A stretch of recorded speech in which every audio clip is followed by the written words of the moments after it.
بسم اللہ الرحمن الرحیم۔ السلام علیکم ورحمۃ اللہ وبرکاتہ۔ اکثر بریلویوں کی طرف سے ایک اعتراض یہ کیا جاتا ہے کہ مولانا اشرف علی تھانوی رحمۃ اللہ علیہ کو انگریز سے 600 روپے ملتے تھے۔ ابھی تھوڑی دیر پہلے میں ایک بریلوی ملا کی جو ہے وہ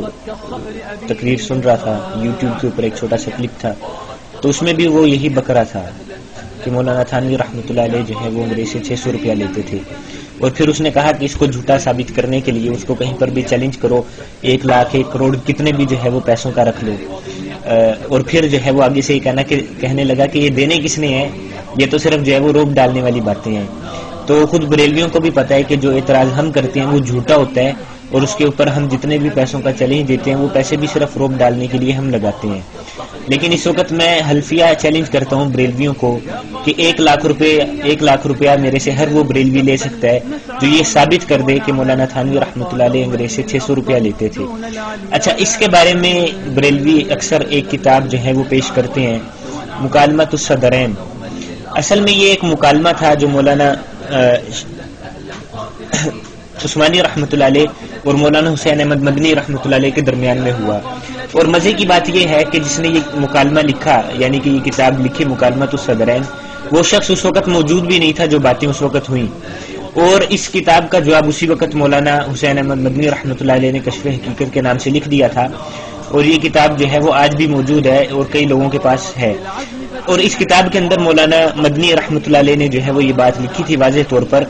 کہ کچھ لوگوں نے، نامعلوم لوگوں نے مولانا کو کیا سمجھایا اور کسی قسم کا پروپیگنڈا کیا، اور کچھ عرصہ کے بعد یہ رسالہ مکالمۃ الصدرین شائع کر دیا، جس میں نہ فریقین کے دستخط ہیں، نہ فریق ثانی کی کوئی خبر دی گئی، نہ ان میں سے کسی سے تصدیق کرائی گئی، خود مولانا موصوف کے دستخط بھی نہیں، بلکہ مولوی طاہر صاحب کے دستخط ہیں جو کہ گفتگو میں شریک تک نہیں تھے۔ تو یہ مولانا حسین احمد مدنی رحمۃ اللہ علیہ جو ہے وہ یہ بتا رہے ہیں یہاں پر کہ جس نے یہ کتاب لکھی ہے وہ وہاں پر موجود بھی نہیں تھا، اور اس کتاب کی تصدیق جو ہے وہ کسی سے بھی نہیں کی گئی۔ اس کتاب کا جو ہے وہ جھوٹا ہونا اور اس کے اندر جھوٹی باتوں کا موجود ہونا جو ہے وہ یہی ثابت کر دیتا ہے کہ دونوں کے بھی دستخط نہیں ہے اور کسی نے بھی اس کتاب کی تصدیق نہیں کی۔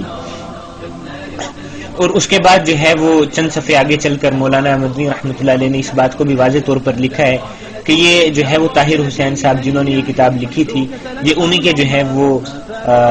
باتیں ہیں، نہ کہ جو ہے یہ باتیں جو ہماری مکالمے میں ہوئی تھی وہ ہیں۔ اچھا، اب یہاں پر جو ہے اعتراض کتاب کو، اب مکالمۃ الصدرین کے اندر ہم دیکھتے ہیں کہ وہاں پر کیا لکھا ہوا ہے۔ اچھا، یہ الفاظ بھی بڑے عجیب ہیں جو مکالمۃ الصدرین میں لکھے ہوئے ہیں۔ وہاں پر لکھا ہوا ہے کہ دیکھیے، حضرت مولانا اشرف علی تھانوی رحمۃ اللہ علیہ ہمارے آپ کے مسلم بزرگ و پیشوا تھے، ان کے متعلق بعض لوگوں کو یہ کہتے ہوئے سنا گیا کہ ان کو 600 روپیہ ماہوار حکومت کی جانب سے دیے جاتے تھے۔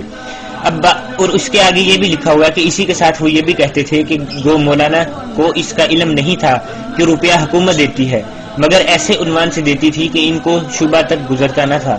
اچھا، اب یہاں پر جو ہے وہ پہلے تو الفاظ غور کرنے کے قابل ہیں۔ یہاں پر واضح طور پر لکھا ہوا ہے کہ مولانا اشرف علی تھانوی رحمۃ اللہ علیہ کے بارے میں سنا گیا ہے، مولانا تھانوی رحمۃ اللہ علیہ کے بارے میں سنا گیا ہے کہ ان کو پیسے ملتے تھے، یعنی کہ جس نے یہ بات کہی ہے یا جس نے لکھی ہے ان کو خود بھی پتہ نہیں کہ آیا یہ بات ٹھیک ہے یا نہیں، انہوں نے کہیں سے اڑتی سن لی ہے، جس طرح بریلویوں کو پتا ہوتا ہے کہ بھئی دیوبند سنا ہے کہ دیوبندیوں کا یہ عقیدہ کفری ہے، اسی طرح یہ بات بھی جو ہے، اب یہ الفاظ جو ہیں کہ سنا گیا ہے، یہ سنا گیا ہے، اس بات کو جو ہے وہ اس کی بات کو جو ہے وہ شکوک سے بھرپور کر دیتے ہیں کہ اس بات پر یقین کرنے کے لیے جو ہے وہ کوئی بات ایسی نہیں رہ جاتی کہ لو جی اب اس پر یقین کیا جائے گا، بات جو ہے وہ شبے سے بھرپور ہو گئی۔ اچھا، دوسری جانب جو ہے وہ آگے لکھا ہوا ہے کہ مولانا تھانوی رحمۃ اللہ علیہ کو بھی اس کا علم نہیں تھا کہ پیسے کہاں سے ملتے ہیں اور کون دیتا ہے، کیوں دیتا ہے۔ اچھا، یہ تو سب سے عجیب بات ہے، مولانا تھانوی رحمۃ اللہ علیہ کو بھی پتہ نہیں کہ یہ پیسے مجھے کہاں سے مل رہے ہیں، اور انگریز بھی جو ہے وہ ایسے عنوان سے پیسے دینا چاہتا ہے کہ یہ پتہ نہ چلے کہ میں پیسے دے رہا ہوں۔ اب سوال یہ پیدا ہوتا ہے کہ کیا انگریز جو ہے وہ مولانا تھانوی رحمۃ اللہ علیہ کو صدقہ خیرات دیتا تھا یا اپنی زکوٰۃ کٹواتا تھا مولانا تھانوی رحمۃ اللہ علیہ کو پیسے دے کر کہ اس ہاتھ سے دو اور اس ہاتھ کو خبر بھی نہیں؟ تو یہ بات جو ہے وہ یہ الفاظ ہی اس بات کو ثابت کر دیتے ہیں کہ یہ بات جھوٹی ہے، اور یہ جو ہے وہ کتاب لکھنے والے طاہر حسین مسلم لیگی کی اپنی بنائی ہوئی بات ہے، اور اس کا جو ہے وہ دور دور تک بھی مولانا تھانوی رحمۃ اللہ علیہ کی ذات سے کوئی تعلق نہیں، اور یہ جو ہے وہ صرف بے پر کی جو ہے اس نے اڑائی ہے۔ اچھا پھر یہ چونکہ یہ جو ہے وہ اس طرح کی باتیں اکثر مشہور ہو جاتی ہیں، تو یہ بات جو ہے وہ مولانا تھانوی رحمۃ اللہ علیہ تک بھی پہنچی، تو مولانا تھانوی رحمۃ اللہ علیہ نے اس کا جواب جو دیا وہ اب بھی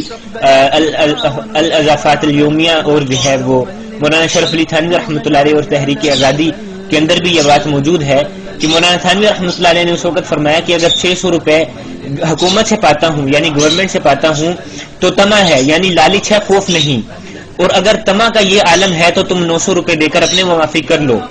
اگر قبول کر لوں تو صحیح وگرنہ غلط۔ تو یہاں پر مولانا تھانوی رحمۃ اللہ علیہ جو ہے وہ طنز کر رہے ہیں اور فرما رہے ہیں کہ اگر میں 600 روپے لیتا ہوں حکومت سے تو اس کا مطلب ہے میں لالچی ہوں، اور اگر میں لالچی ہوں تو تم مجھے 900 روپے دے کر اپنے ساتھ کیوں نہیں کر لیتے؟ تو تم 900 روپے دے کر ٹرائی کرو، اگر میں ان کو قبول کر لوں تو ٹھیک ہے، ورنہ تمہاری یہ بات غلط ہوگی۔ تو یہ مولانا تھانوی رحمۃ اللہ علیہ جو ہے وہ یہاں پر چیلنج سے یہ بتا رہے ہیں کہ یہ جو بات منسوب کی گئی ہے یہ غلط ہے۔ اب بریلوی جو ہے یہ باتیں کرتے ہیں کہ انگریز کے ایجنٹ ہیں، دیوبندی پیسے لیتے تھے اور وہ لیتے تھے۔